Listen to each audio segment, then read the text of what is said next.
Welcome to the LinkLeap AI training video series. In this tutorial I am going to show you how to create QR code for your V-Card in LinkLeap AI. Just select the V-Card option. Now you are in data entry section.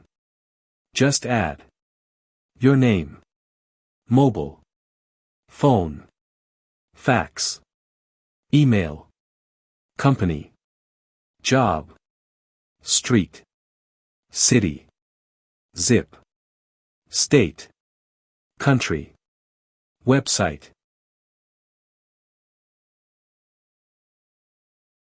You can design your QR according to your choice.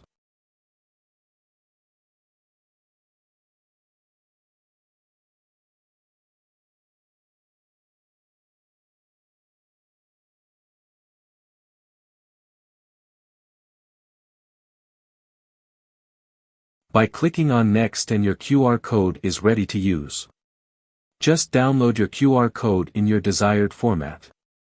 Thanks for watching video.